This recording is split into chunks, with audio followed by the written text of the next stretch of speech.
What's up, everyone? Welcome to the channel.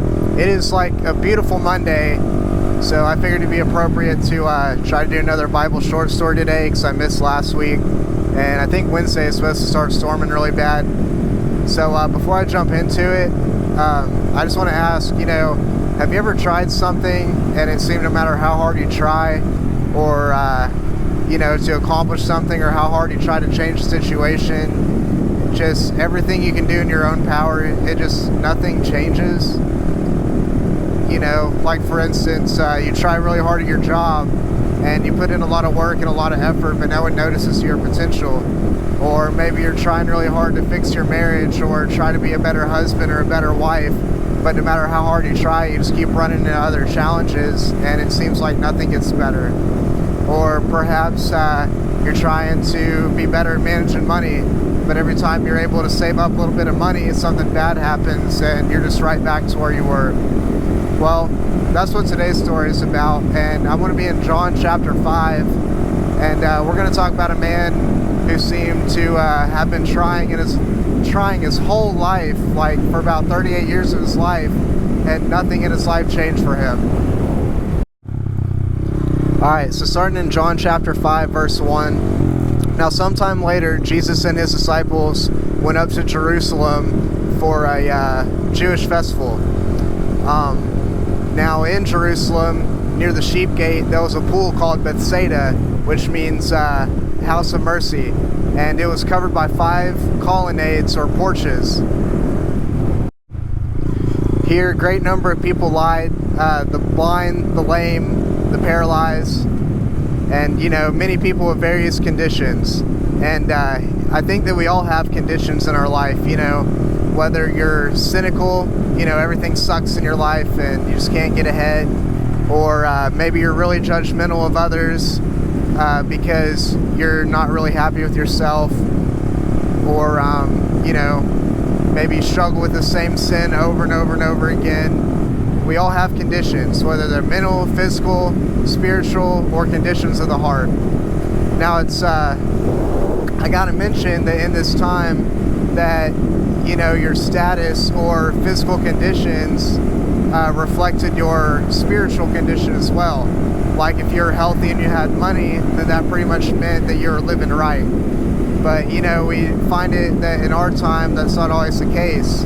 And I'm not saying that you really can't have money or be healthy and be not living right. It just all depends if you build your foundation on good spiritual things or not, which most people do not. But now there was one there who had been an invalid for 38 years, and I think an invalid is like someone just with a certain condition, and it's kind of said that he was paralyzed, let's just say from the waist down, so he couldn't move very well. When Jesus learned that he had been in this condition for a long time, and he saw him lying there, he asked him, "Do you want to get well?" What really struck me was, like, why would God ask this paralyzed man who had been lying there for 38 years such a ridiculous question? Like, do you want to get well?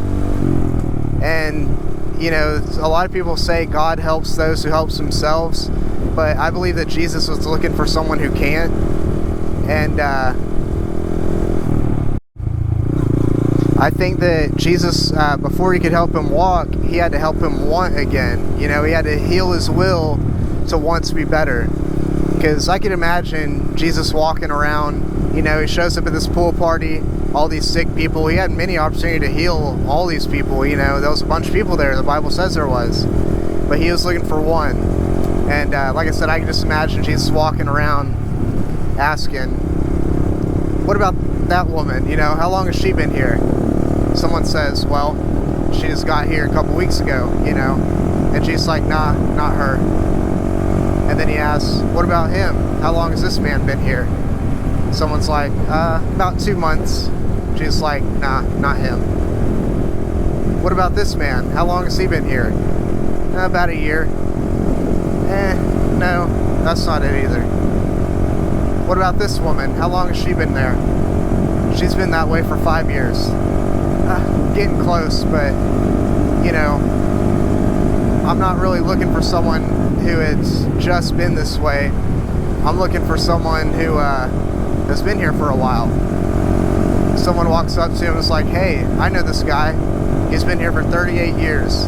She's like, 38 years? You know, because she's looking for someone to perform a miracle on. And, you know, he's like, wow, that's a long time. You know, probably long enough that he's given up hope that anything could ever be different for his life. I think sometimes we get so used to how it is that we can't really recognize the help that's standing right in front of us. You know, and I can imagine after 38 years how many people has probably taken advantage of this man. You know, people walking up, got some bubbling water, some ointment that can help them get better. Like, I got this cream, man, you rub it on your legs, it's blessed, it can make you walk again. Or people like, you know, give me half now and half after the move, I promise I got you, and that water starts bubbling. Well, you can even tell in his response that he was kind of weary of Jesus. You know, he didn't know Jesus. Jesus hadn't done many miracles, he wasn't well known yet. And, you know, it's not surprising that he didn't really trust him. Now, verse 7 goes on to say, Sir, the invalid replied, I have no one to help me get into the pool, for every time that it is stirred, someone else gets ahead of me. So why does he say that? Why does he say when the water is stirred? Well, if you notice that if you're reading the Bible, that there is no verse 4. I mean, in most editions it got taken out. So why would they remove a verse from the Bible? Well, like the man said, when the water is stirred. Rumor has it that every once in a while that an angel would come down and stir the water, and that if you happen to get in the water whenever this water is being stirred up, you'd be healed of your ailment. And there was no biblical proof of this. You know, God didn't speak over it. And, you know, I think people say that it was because how nature was. The streams would come together and sort of mix the water and give it some herbal or maybe some healing tendencies, I guess you could say, like having a bath bomb or something like that. So he said, every time the water is stirred, I have no one to help me.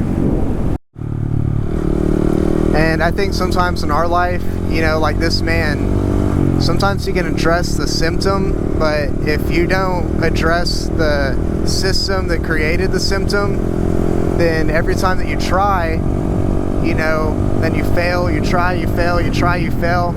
Every time that you try and fail, your hope gets shattered by disappointment, because every time you fail, you feel like that nothing can change and nothing will ever be better at this point.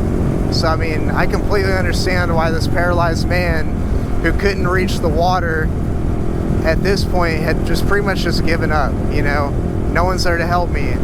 And, you know, that was true about 5 minutes ago, but then Jesus showed up at this pool. Well, in verse 8, Jesus says, get up, pick up your mat, and walk. Now, how do you think the man could get up and walk if he hadn't been healed? And a lot of people say that his healing was reward for his obedience, and that's religion. You know, if you live right, you'll get, you know, what God's trying to give you. But the way that I see it is that he was healed, and then he was able to get up. So before he was able to do what God wanted him to do, Jesus himself had healed the man, you know. And I just want you to realize that I don't think it's backwards. I think that he was healed before he could get up. And I think Jesus was trying to break the broken system of religion to where if you only keep the law so good, you can be healed, like I said. And, you know, where the first ones come first and the last ones last. He was trying to completely obliterate this system of religion that people had began to create. And, you know, that's what he came for. He came to pretty much disrupt this whole system and make us realize that you don't have to live perfect to find grace, you know. And as he was sitting there trying to get up, Jesus was probably like, get up, pick up your mat, and walk. And the man's like, well, I'm trying. And Jesus is like, trust me. Well, I'm trying. Just trust me. And it wasn't until that he completely trusted Jesus that he was able to do this. And, you know, that's how we are in our lives. Is it's hard to trust that what we're going through is for a purpose, or it's hard to trust that God made us the way that we are for a reason. You know, the thoughts that we have, the bodies that we have, the things that we go through. If you're a true believer, then you got to know that everything good is for the glory of God. And it's by faith that we believe this. And, you know, I think that's what Jesus is trying to show right here. And going in verse 9, at once the man got up, picked up his mat, and walked. Now, these events that happened took place on the Sabbath. And if you know anything about religion, the Sabbath day is the day you're not supposed to work. So once this man picked up his mat and began to work, the Jewish leaders recognized this, and instead of you know, being happy that he was healed and he was able to walk again and have some quality of life, all the religious leaders were just mad that Jesus performed this miracle on the Sabbath. And I think that's what happens a lot in our lives too, is we won't recognize what God was trying to do in our lives, and we just get mad that it might have happened at the wrong time or at the wrong day, or, you know, the wrong person. Like, you know, God uses who he wants to use, whether it be a man with broken legs or someone who struggles with sin. I mean, it's so relatable to today's life. It's just a lot of times it's skipped over. So I don't really have much after that. I think that's the whole story. The religious leaders got mad at Jesus and started questioning the man.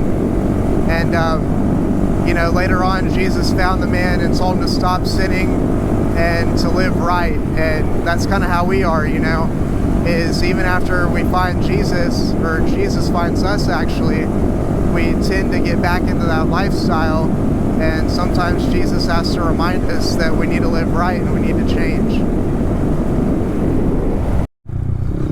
And the last thing that I want to say is a lot of times in our life, we don't look at people as children of God.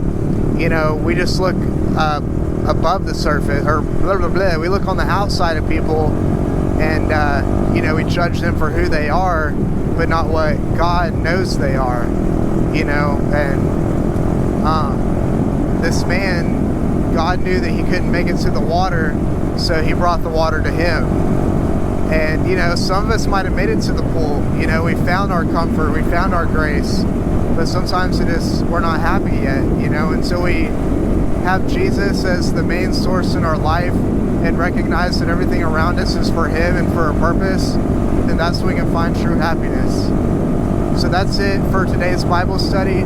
I really hope you liked the message. This one really hits home for me. So if you have any questions or comments, leave them down in the comments below. Subscribe to my channel, and you'll see more Bible stories to come. I think they're really interesting. I love talking about them. So anyways, I hope y'all have a good week. I'll see y'all next time.